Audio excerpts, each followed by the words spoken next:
Hi everyone, and welcome to the third episode of Principal's Thoughts.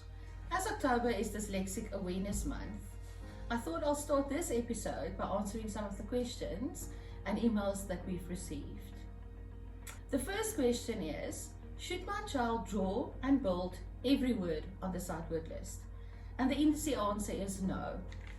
If I take this as an example, this is a booklet that we've created for grade 2s and 3s.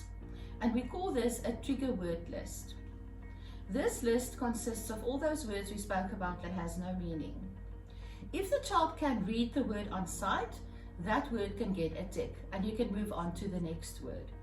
On sight, I would usually say is within 3 seconds. So it is not a word that they want to sound out, because remember, they can't sound it out and it won't sound like what the word is. As soon as your child cannot read a word, you can put a small dot next to it, and this then is the word that you need to give definition to, and then also bold. So on this list, for instance, we see that the child struggled with the word the. And they then made a sentence with the dog goes to the house. The next word the child struggled with was the word but. And he chose to make a sentence that said, but if I'm sleepy, I can go to bed. So these were the only 2 words on this page that this child struggled with. And I would say, do not go more than 3 words incorrect. Then you can stop and rather work on those 3 words. Those will then be the words that they drew in the book. And then those are the words that you can then build either with press stick or with Play-Doh or even with pipe cleaners. You can build it.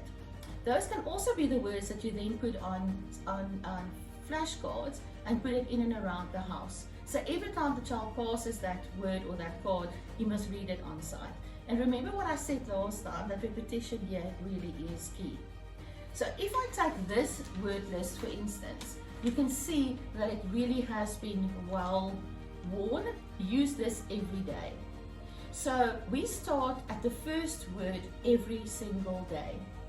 At the first word, and then we work all the words through until we get to the new list, or until you get to 3 words consecutively incorrectly read, and that is there that you stop.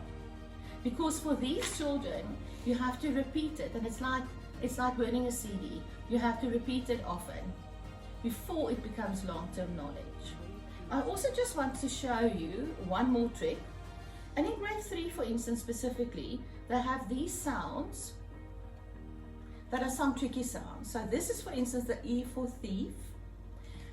And here we have fast, the A for fast, whereas this would usually be the A.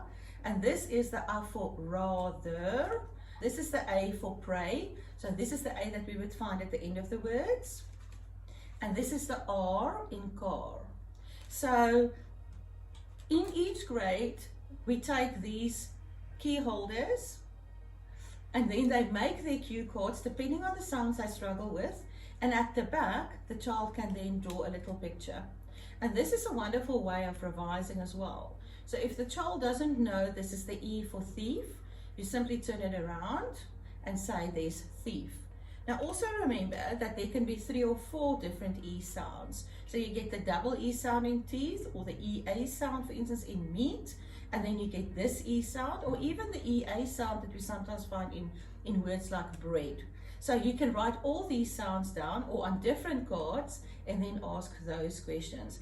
These are then also the visual aids that our children with dyslexia can use either in a test or in an exam. I just want to show you why we are doing visual aids, that these are a packet of aids that we do for children that struggle with mathematics. So children that struggle with dyscalculia. And these aids are made every time the math teacher does a new concept.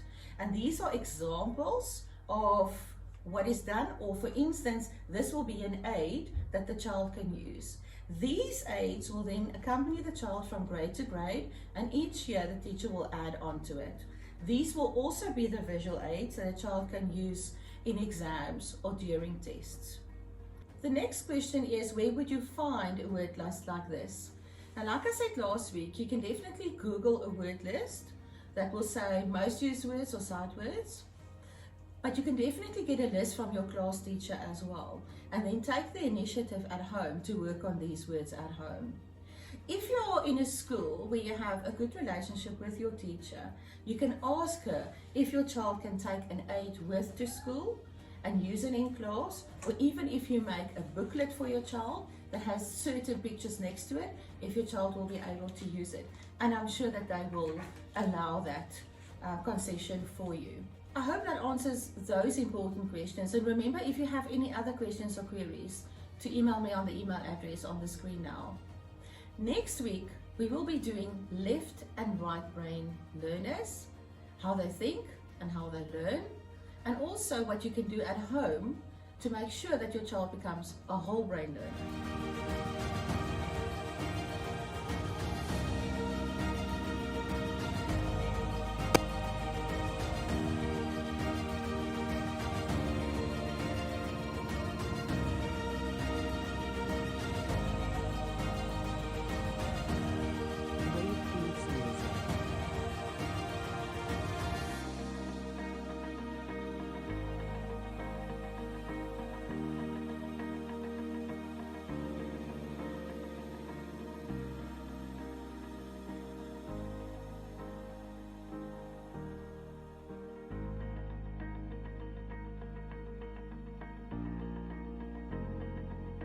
Wave Beats Music.